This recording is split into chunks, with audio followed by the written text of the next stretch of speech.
सत्संग सुन के हरि नाम भज के भाई पाना भक्ति बर पाना। सत्संग सुन के हरि नाम भज के भाई पाना भक्ति बर पाना। सत्संग सुन के हरि नाम भज के भाई पाना भक्ति बर पाना।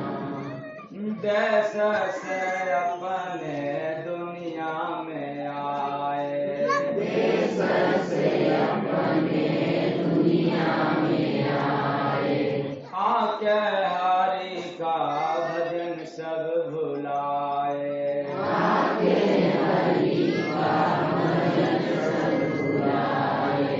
गुरु ज्ञान लेके गुण गान करके भाई पाना भक्ति बर पाना। ज्ञान लेके गुण गान लेके भाई पाना भक्ति बर पाना। सत्संग बिना जीव कबहू न जागी, सत्संग बिना जीव कबहू न जागी। सुन के विवेक से भजन में लागी, सुन के विवेक से भजन में लागी। सब ज्ञान तज के गुरु ध्यान करके भाई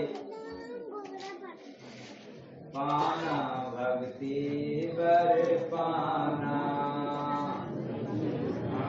तज के गुरु ध्यान करके भाई पाना भक्ति बर पाना।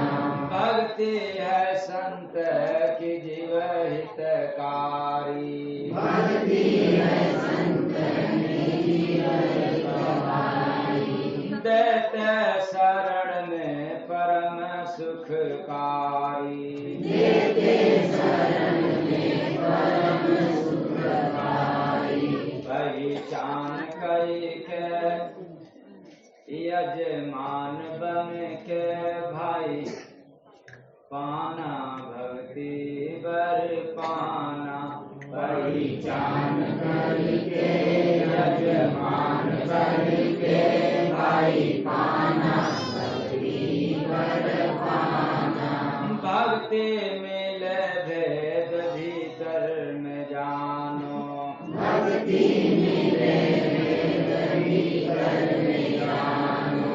संत वचन सब आदेश मानो, संत वचन सब आदेश मानो।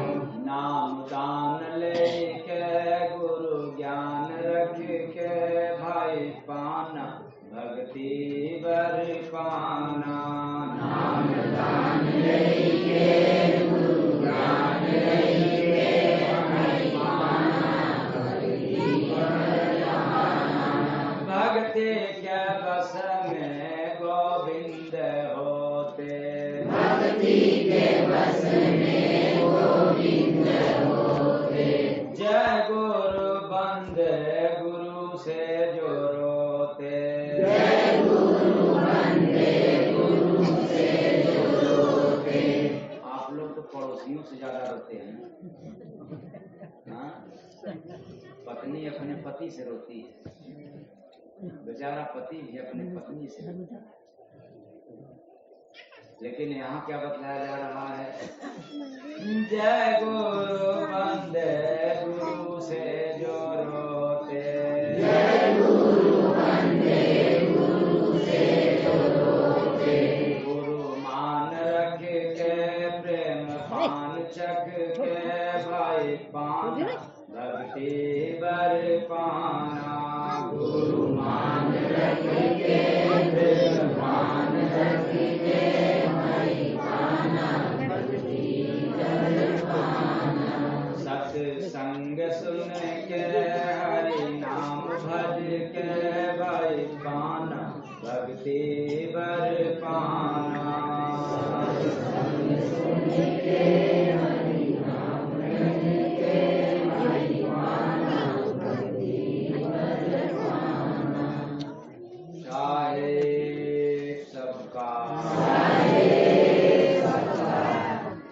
तो सत्संग सुन के हरि नाम भज के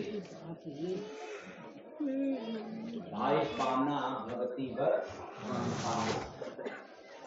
इसमें कई बातें, पहला सत्संग सुनना, बाद में हरि का नाम भजना, तब पाना क्या भक्ति। तब सोच लो, बिना सत्संग सुने अगर कोई पूजा पाठ कर रहा हो तब भक्ति मिल जाएगा। समझना है इस बात को कि हम लोग बड़े ही श्रद्धा के साथ पूजा पाठ तीर्थ व्रत कर रहे हैं, गलत नहीं है, बिल्कुल सही है। लेकिन विचार करो, क्या हर पूजा पाठ करने वाला, तीर्थ व्रत करने वाला व्यक्ति सत्संग सुन पाता है? हाँ? और यहाँ क्या सुनाया जा रहा है आज? सत्संग सुन के हरि नाम भज के भाई पाना।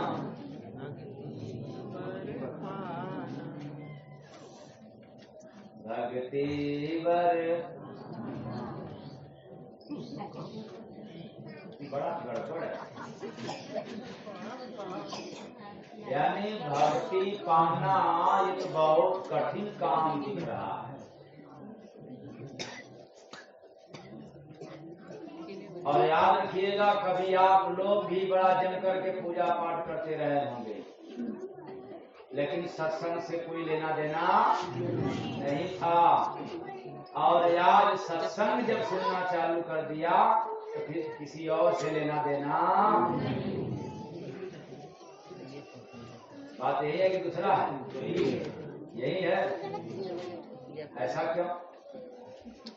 क्योंकि पूजा किया, पाठ किया, तीर्थ किया, व्रत किया, कुछ भी किया, लेकिन भक्ति तो मिला ही नहीं। और जब भक्ति मिला नहीं तो फिर तसल्ली मिलेगा कैसे? शांति आए कैसे?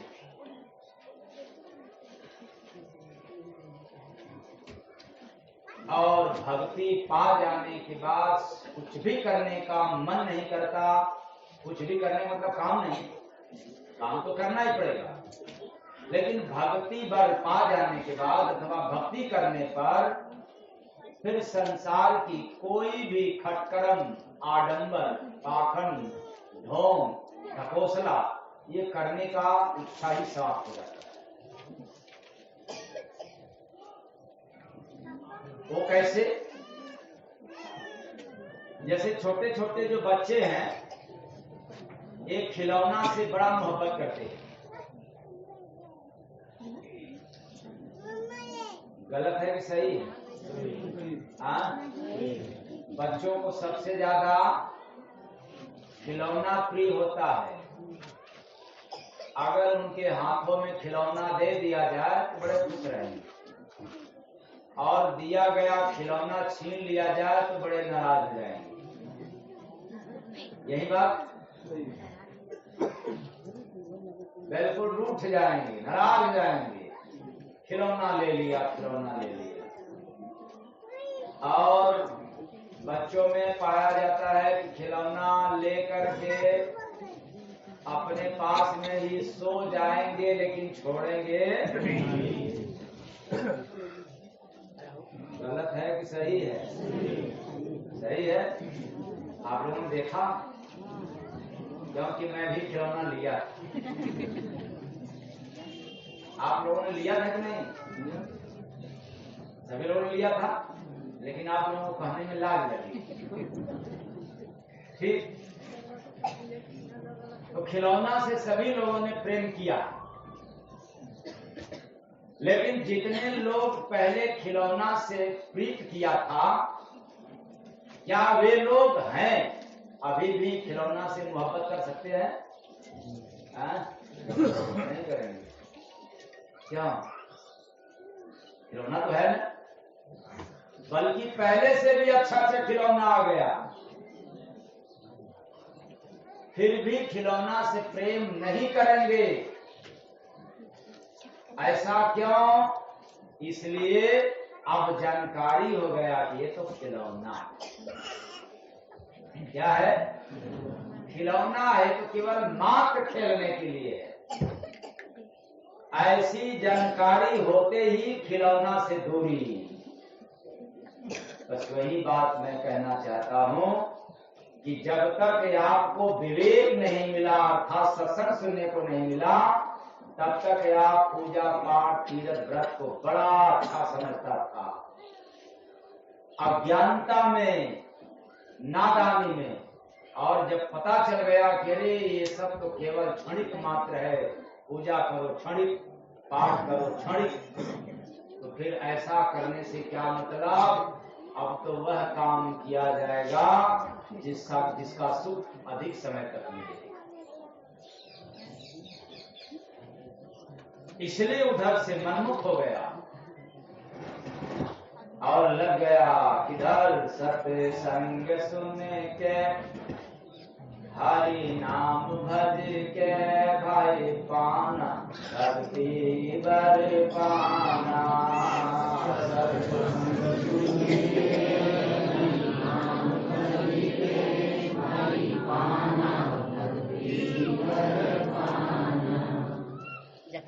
तो जब सत्संग सुना तो सत्संग सुनते सुनते सुनते सुनते नाम याद करने की, नाम की सुमिरन की आदत बन गई,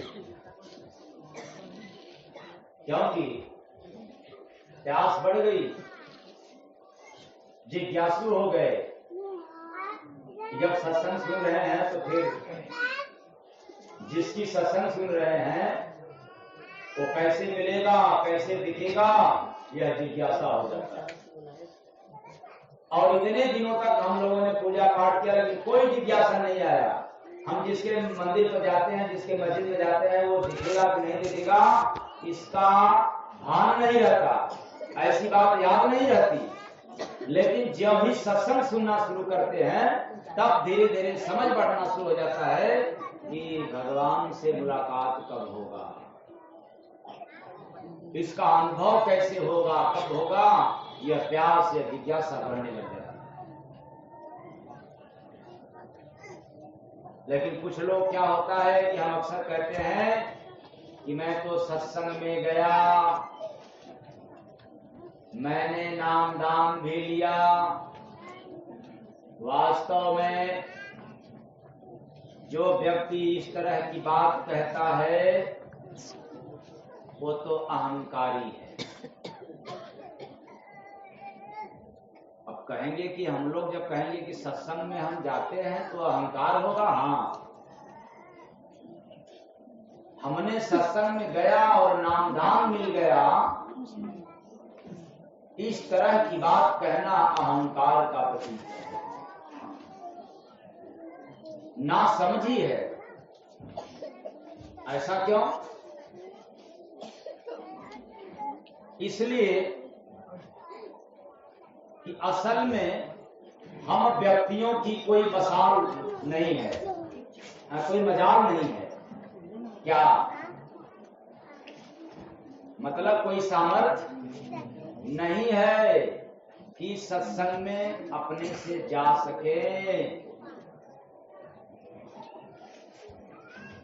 अब आप लोग इतने संख्या में बैठे हो, अपने अपने गिरबान में झांक के देख लेना। वो क्या देखना है? कोई सत्संग यूं ही सुनने के लिए नहीं आया। अगर इतने लोग होंगे तो शायद एक दो लोग पाए जाएंगे। नजर घुमा करके देख लेना, जितने लोग बैठे हैं इनमें से आकलन किया जाए तो मात्र एक या दो व्यक्ति ऐसे होंगे जो अकारण यानी केवल सत्संग सुनने के लिए आए थे पहली बार, वरना सब के सब समस्या से ग्रसित थे, किसी न किसी माध्यम से आना पड़ा। क्या सुनने के लिए? क्या बात, क्या समझो, कुछ तो होता है सत्संग में। अगर कुछ होता नहीं तो ये लोग सुनते भी नहीं, क्योंकि कभी पल्ला झाड़ दिए होते। क्योंकि आज के जमाने में फायदा ही फायदा दिखता है।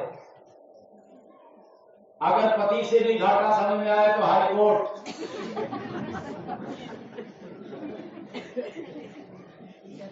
हाई कोर्ट नहीं तो कोर्ट तो जरूर है,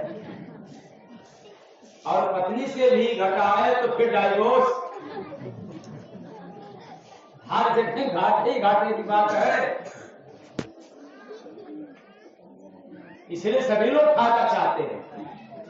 अगर सत्संग में फायदा नहीं मिलता तो मैं दावे के साथ कहूंगा कि आप लोग कभी का पीछा मेरा छोड़ दिए होते।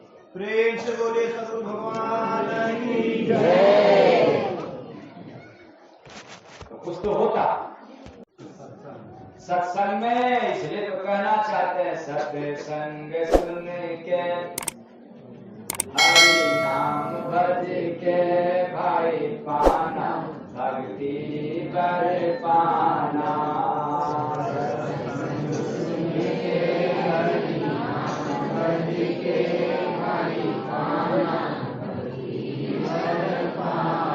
अरे कोई संत महापुरुष किसी न किसी बहाने आपको बुला लेता है, सामर्थ्य नहीं है कि हम जाकर के यही सत्संग सुनिए। मेरा कहने का ये भाव है, इसलिए मैं लंबा चौड़ा बढ़ा करके कहा कि कोई भी बंदा, कोई भी व्यक्ति अपने से नहीं आता, किसी बहाने आता है, किसी कारण से आता है। हाँ, बाद में उसका कारण का निवारण हो जाता है, तब वो सत्संग का आशिक होता है। और मैं तो कई बार कह चुका हूं, जिस व्यक्ति को सत्संग की प्यास लग जाए कि मैं सत्संग नहीं सुन पाया, वो समझ लेना कि भक्ति पथ पर चलना शुरू कर दिया।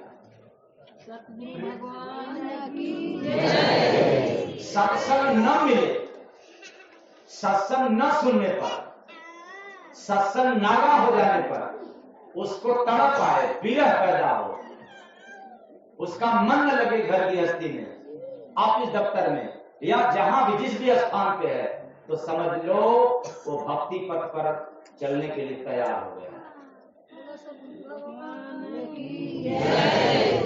लेकिन सत्संग छूट गया तो कोई बात नहीं है, तो फिर अभी वो तैयार भी नहीं हुआ। तो सत्संग सुनने के हरि के भाई पाना भक्ति बर पाना। सत्संग सुन के हरि नाम भज के भाई पाना भक्ति बर पाना। तो सत्संग सुनने की प्यास लग जाए, वो भक्ति पर चल रहा है, भक्ति कर रहा है। क्योंकि भक्ति कोई माला घुमाना नहीं होता है। कोई भी आवश्यकता नहीं कि हम भक्ति तब करेंगे जब माला उठाकर तो खूब घुमाएंगे, नहीं। सत्संग की प्यास लग गई, भक्ति कर रहा है, नाम की सुमिरन जारी है, भक्ति कर रहा है।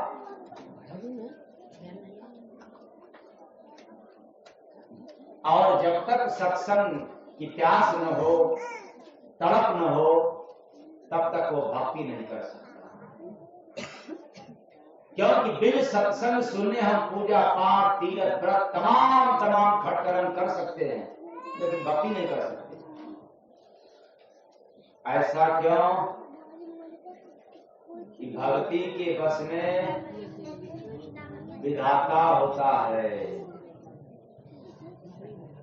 जिस भगवान की हम पूजा करते हैं वो भगवान सुनता कि नहीं सुनता है हमें पता नहीं, लेकिन ये तो कन्फर्म है, वेद पुराण शास्त्र और सभी संत महात्माओं ने बतलाया है कि भक्ति के बस में खुदा होता है। इस बात की गारंटी है। खुदा हमें मिला कि नहीं मिला ये संदेह है, लेकिन इसमें जरा भी संदेह नहीं है कि यदि हम भक्ति कर रहे हैं तो परमात्मा अधीन है, परमात्मा भक्ति के बस में है।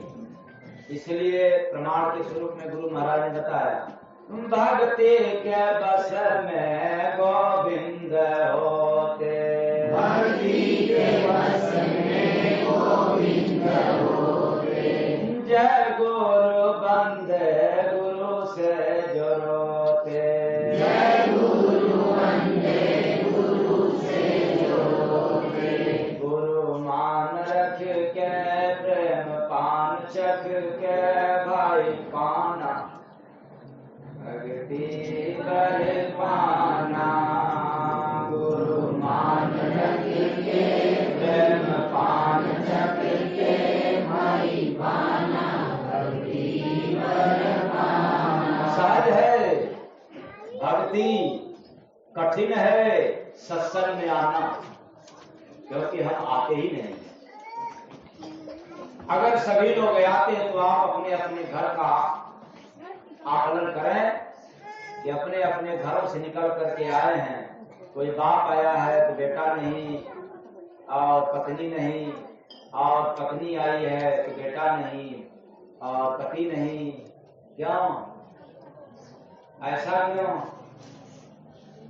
क्योंकि उनका मन इसमें लगता नहीं है, वैसे जैसे आप सभी का मन शुरू में नहीं लगा था।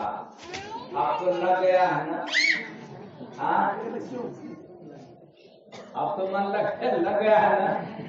हाँ, लग गया है मन? शाबाश। अब छूटेगा नहीं क्या? क्यों? दुख आ जाए तो? हाँ, तो याद रखना, जो बात मैं कह रहा था वो सामने आ गया। वो क्या? किसी को मजाल नहीं है, सामर्थ्य नहीं है कि हम सत्संग में आ सकें। हाँ, सद्गुरु खुद ही हम लोगों को किसी न किसी जरिए अपने सत्संग में बुलवा लेते हैं और हमारे अंदर नामदान की इच्छा रखवाते हैं कि सत्संग सुन रहे हो तो नामदान ले लो, क्योंकि नामदान लोगे तो भजन भी करोगे। सत्संग सुन के हरि नाम भज, बस सत्संग सुन रहे हैं तो नामदान ले लो, ये इच्छा जाहिर हो जाती है। और जब ही नामदान पा लेते हैं तो हरि नाम भज के भाई पाना, भगती भर कहेंगे कि इतना कर्म करेंगे तो दौलत नहीं मांगा, और क्या मांग लिया? भगवती मांग लिया। सुनो ख्याल से, जब सत्संग सुनेंगे, हरि नाम यानी नामदान मिल गया, हरि का नाम लेंगे, तो फिर जरूरत क्या है? हम पास होने का वरदान मांगेंगे, हम नौकरी पाने का वरदान मांगेंगे, घर दुकान मकान का वरदान मांगेंगे, धन दौलत पाने का वरदान मांगेंगे। ये भगवती का वरदान मांग करके क्या करेंगे? क्या मिलेगा? तो क्या ये लाइन बेपुख्ता में आई है कि सत्य संग सुन के हरि नाम भज के भाई पाना, भक्ति भज पाना। संग सुन के हरि नाम भज के भाई पाना, भक्ति भज पाना। तो भक्ति का वर क्यों मिलता है? तो भक्ति का वरदान जिसको कुछ नहीं चाहता है उसको सब कुछ मिल जाता है केवल भक्ति से।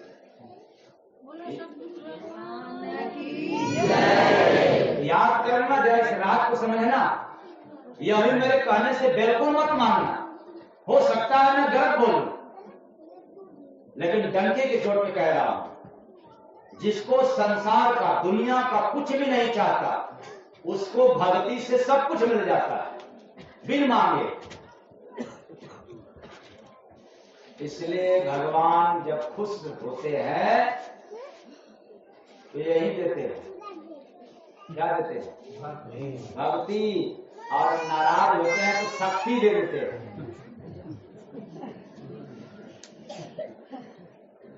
भगवान जिसे रूठ जाते हैं उसको शक्ति दे देते हैं, चाहे धन की शक्ति, तन की शक्ति यानी बल की शक्ति, जन की शक्ति। जाओ खूब उसी में उलट जाओ, अरुझ जाओ, फंस जाओ। वैसे जैसे जितने लोगों को ताकत ज्यादा रहती है उनके पास बुद्धि कम रहती है।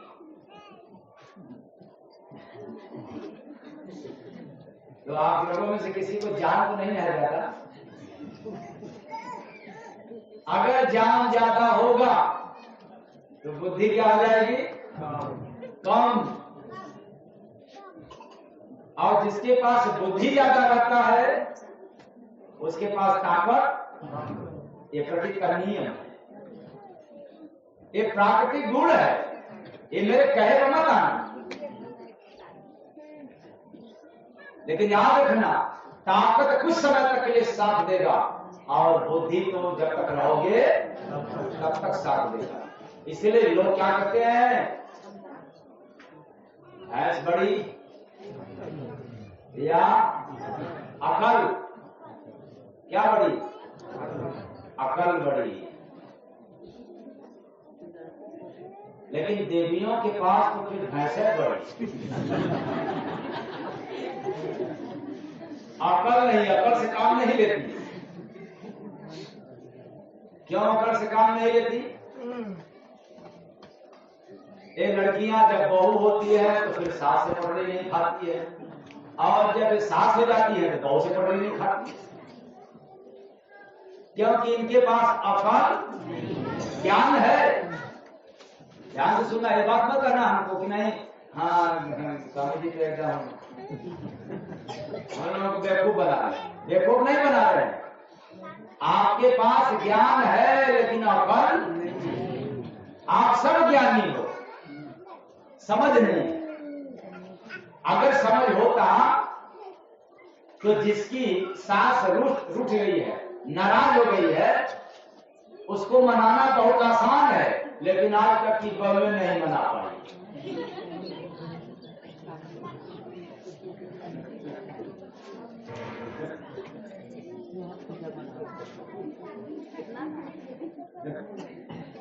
क्योंकि ज्ञान नहीं है। ये जितनी लड़कियां कुल हंस रही हैं, आएगा आएगा। तो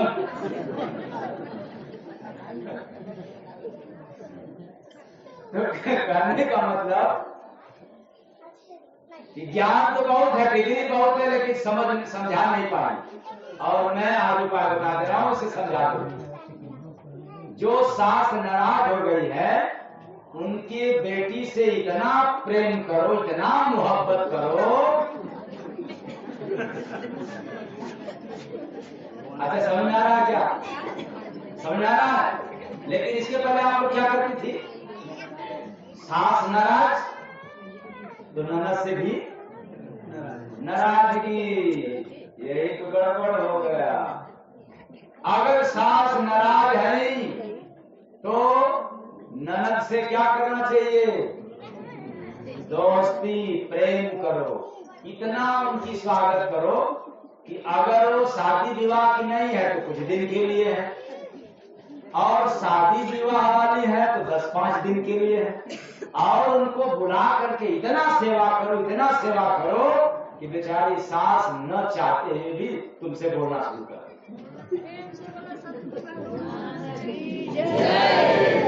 ये बोलो बात गलत है कि सही है? सही है, इतना जोर से क्यों बोल रही हो आप?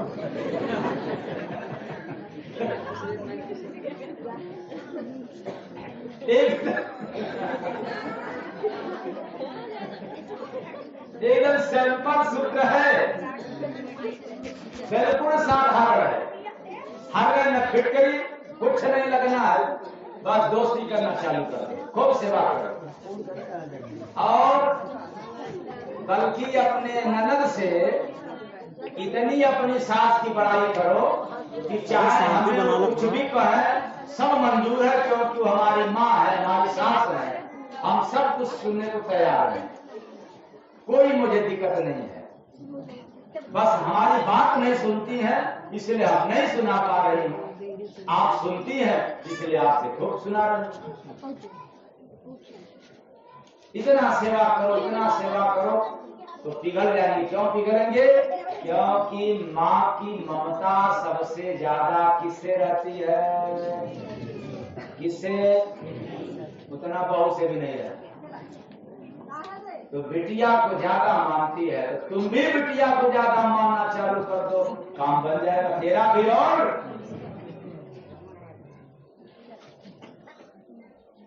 तो आज तक छूट है, कल से करोगे आप लोग? कल से तो सत्य संग सुने हरि नाम भाई पाना, भक्ति वर पाना।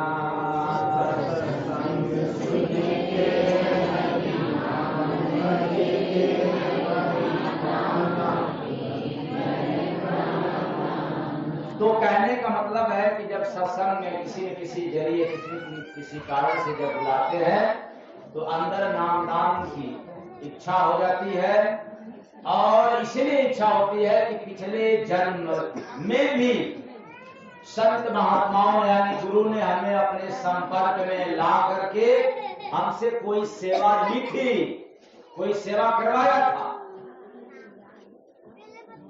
इस जन्म के पहले की जन्म की बात हो रही है, जिसका नतीजा कि आज हमको यानी हम लोगों को मानुष देह मिला है, और गुरु की दया से पिछले जन्म से हो चुकी। क्योंकि हम सब बड़े भाग्यवान हैं, सबको नामदान मिल नहीं सकता, ये तो किसी किसी को मिलता है, और स्वयं परमात्मा ही तो गुरु रूप में आते हैं। क्योंकि भगवान को जब भी आना पड़ता है तो नर देह में ही आते हैं, न कि देवता के देह में आते हैं।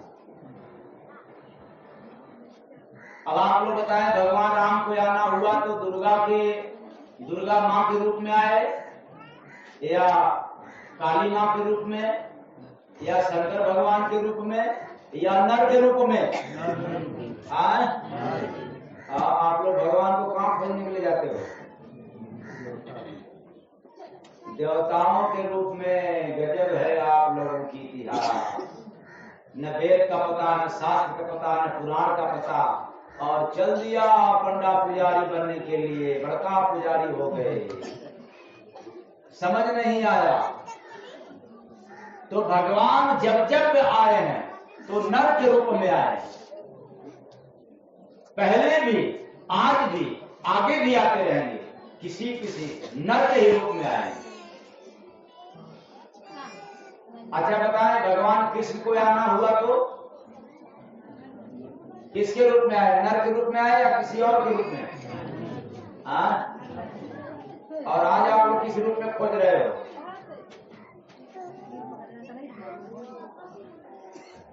क्या बात। ओम नमः शिवाय, ओम नमः शिवाय, ओम नमः शिवाय। और शंकर के रूप में, इसलिए समझ लो हमेशा परमात्मा कहीं न कहीं, कभी न कभी, किसी न किसी नर के रूप में ही आते हैं।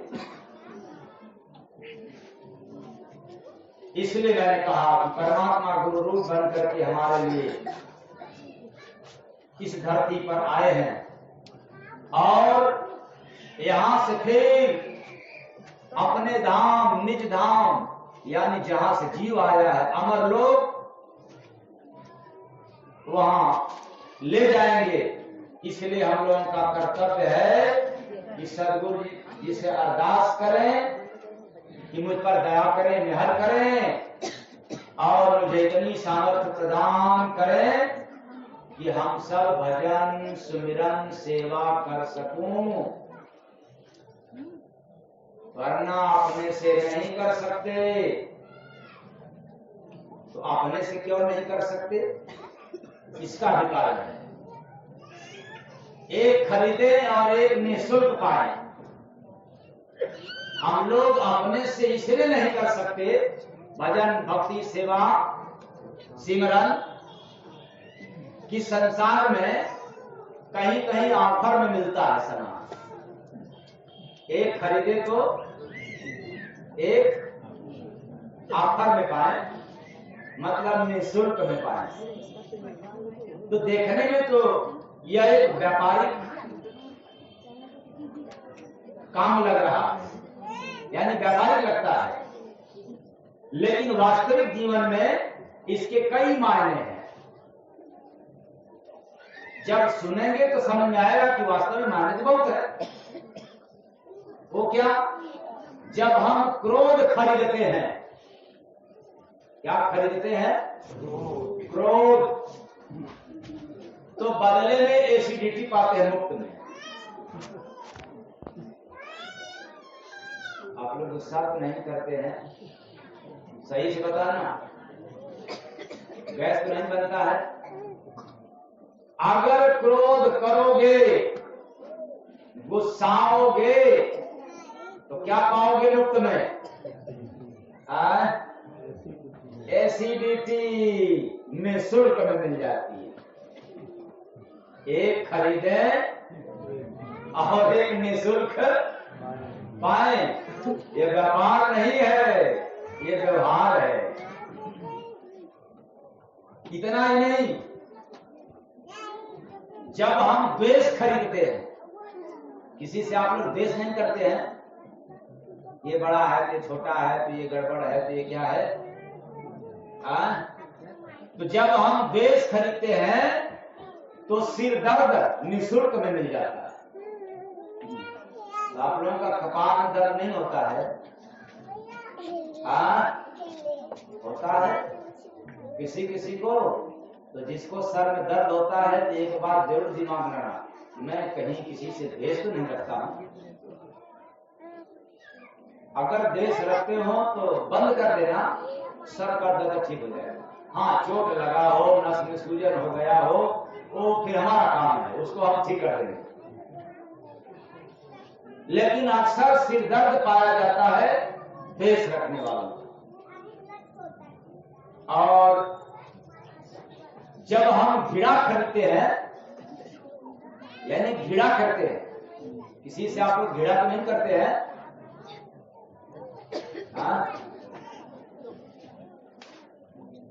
आजकल की बाप बेटा से घृणा तो नहीं होती है, देवरान जेठानी घृणा तो नहीं होती है? होता है? अच्छा ठीक। तो जब हम लोग घृणा खरीदते हैं तो अल्सर की बीमारी निःशुल्क में मिल जाती है। कौन बीमारी? अल्सर। इतना ही नहीं, जब हम तनाव खरीदते हैं तो निःशुल्क में ब्लड प्रेशर की बीमारी मिल जाती है। निःशुल्क में तनाव जब खरीदते हैं, चाहे बेटा के लिए, बेटी के लिए, शादी विवाह के लेकर के, अरे होगा अपने समय पर, चाहे कुछ भी कर लो। दुकान मकान के चक्कर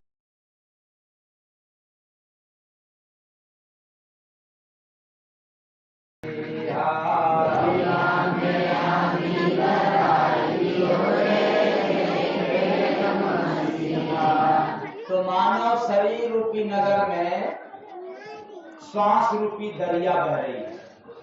ये शरीर के अंदर श्वास की दरिया बह रही है, आना जाना निरंतर है। और श्वास रूपी दरिया में संत रूपी मसीहा ने विरह रूपी आग लगा दिया। कौन सी आग? आग का नाम क्या है? विरह रूपी आग लगा करके जीव रूपी पंछी को सगुरा रूपी हंस बना दिया और निर्दयी रूपी पत्थर को करुणा रूपी मोम बना दिया। यानी जिसको श्वास की राज मिल गया अथवा जो श्वास पकड़ना शुरू कर देता है, कठोर पत्थर जैसा दिल वाला क्यों न हो, वह भी क्या हो जाता है?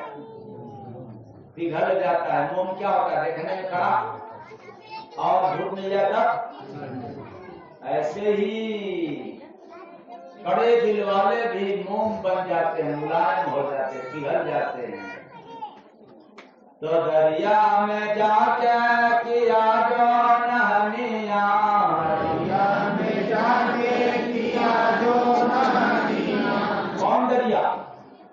श्वास रूपी दरिया में जो जाकर के गोता लगाया, स्नान किया, ओढ़ा वही जिंदा रहते कफनिया,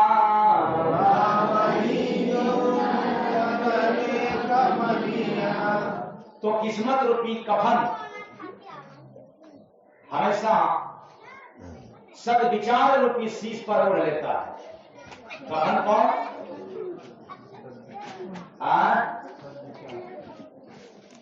किस्मत रूपी कफन, यानी अब किस्मत ओढ़ लेता है, अपने पास रख लेता है।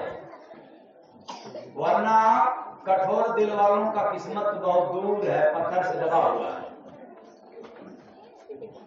तो आकाश में सीढ़ी चढ़ाए दियो देखे एक मसीहा, आकाश में सीढ़ी चढ़ाए दियो देखे मसीहा। तो सीढ़ी कौन? शब्द रूपी सीढ़ी आकाश और मस्तिष्क रूपी आकाश। ये साधना की बात। मस्तिष्क रूपी आकाश में शब्द रूपी सीढ़ी पर चढ़ा करके विश्वास रूपी परमात्मा से मिलन करा देता है। ऐसा हमने मसीहा देखा। तो दरिया में जाने का एक विधनिया, दरिया में जाने का एक विधनिया, करना पड़ेगा रे पहले किसनिया, पड़ेगा रे पहले किसनिया। तो सत्कर्म रूपी किसानी करना पड़ेगा। कौन किसानी का काम है? सत्कर्म रूपी किसानी का कार्य करना पड़ेगा, अर्थात भजन करना पड़ेगा। तो खेतवा में हीरा जमा दियो रे देखे एक मसीहा, हीरा जमा दियो रे देखे एक मसीहा। अच्छा बताओ, यदि मैं कहता कि खेतवा में फसल उगा दियो तो उल्टा रहता सीधा? सीधा रहता। और सुना रहा हूँ ये उलट भेद, ये उल्टी बात सुना रहा हूँ सीधा। जैसे कबीर साहब ने क्या कहा, दास कबीर की उल्टी बानी अब बरसे कम्बल भीगे। तो आपने सुनकर के यही कहता था कि कबीर की बात जो है, पानी बरसता है, कम्बल कहां से बरसता है? बल्कि कम्बल भीग जाने वाला, यही ना। लेकिन अगर वो कहते कि बरसे पानी भीगे कम्बल, तो बात उल्टा रहता, सीधा सीधा रहता। लेकिन पहले क्या कर रहे हैं? दास कबीर की उल्टी बात उल्टी है, पानी नहीं बरसता, उल्टे में कम्बल बरसता। ऐसे ही खेत में हीरा नहीं उगता, क्या उगता है? इस समय तो हरी हरी मटर, गोभी, टमाटर, गेहूं इत्यादि, सरसों, यही ना। लेकिन हमने ये सब नहीं कहा। क्या कहा?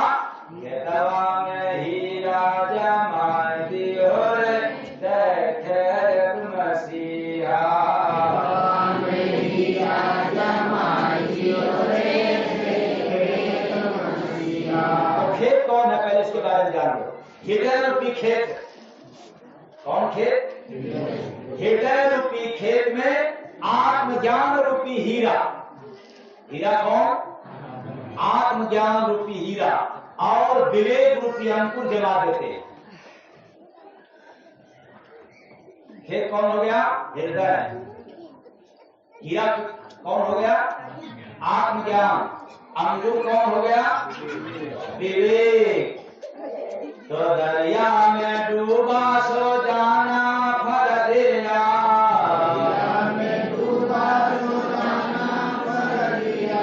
फर दिया मतलब फर्ज। संत मसीहा ने संतों का जो कर्तव्य है गया है वो आपको पता चलने लग जाता है।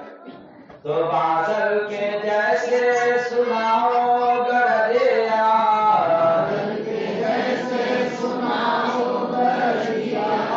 तो संसार रूपी मैदान में धर्म के प्रति रुझान आवश्यक है। वही ध्यान की अवस्था में जाकर के बादलों की गर्जना जैसा देना शुरू कर देता है। इसलिए जितने लोग अक्सर लोग ध्यान जो करते होंगे तो उनको कभी कभी अचानक गड़गड़ाहट की आवाज, तड़तड़ाहट की आवाज होता होगा। कुछ लोग तो मेरे से भी आकर कहते हैं कि स्वामी जी रात में भजन में बैठा था तो हमने सोचा कि बारिश हो रहा है तो यहाँ खोल करके देखा तो कल बारिश नहीं हो रहा। तो होता है ऐसा। तो उल्टा था घुमाला खा दियो रे देखे एक मसीहा,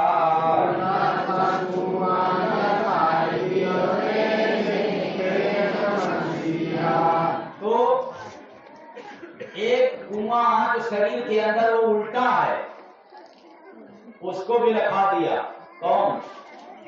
देखे मसीहा। मसीहा मतलब क्या है? संतों में जो शिरोमणि होते हैं, संत शिरोमणि श्रेष्ठ होते हैं, वही लिखा पाते हैं। अब ये कहो कि सभी लोग लिखा दे तो ऐसा नहीं हो सकता।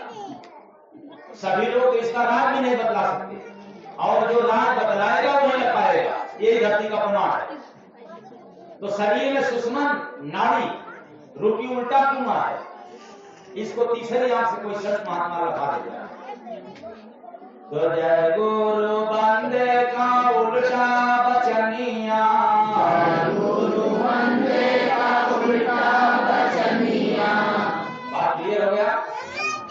ये गाड़ी सीधा है उल्टा है। तो किसका है? कबीर साहब का है, दरिया साहब का है, जय गुरु बंदे नाम पर है।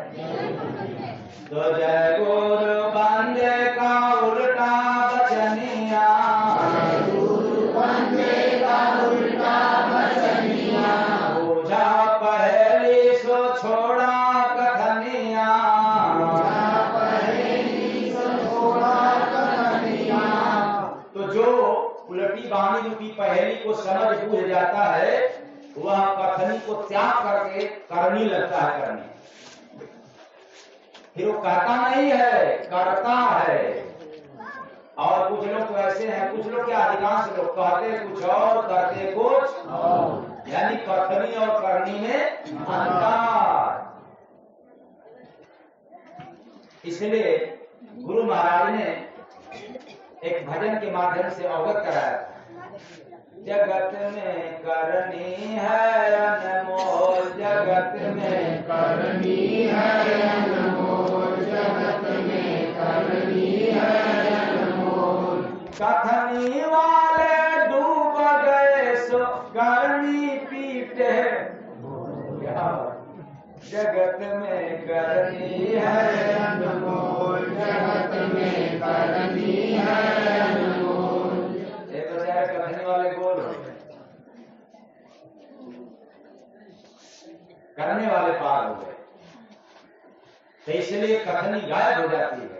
जो इस पहेली को बूझ जाता है वह इस संसार को त्याग देता है, कथनी को त्याग देता है। अब वो करनी में आ जाता है, करनी को अपना साथी बना लेता है। तो बिन पगरा है चला दियो रे देखे एक मसीहा,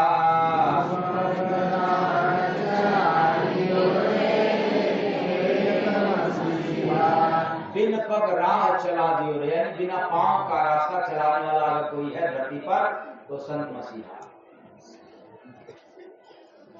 क्योंकि आत्मा के पास कोई हाथ पांव नहीं है, इसलिए परमात्मा के पास भी कोई हाथ पांव नहीं है। बिन पग चलई सुनई बिन गाना। लेकिन आप लोग तो हाथ पांव वाले के पास जाते हो पूजा करने के लिए ना। हे भगवान सुन लीजिए, आपके पास इतना हाथ है, इतना पाँव है, भगवान के पास तो हाथ है पाँव नहीं।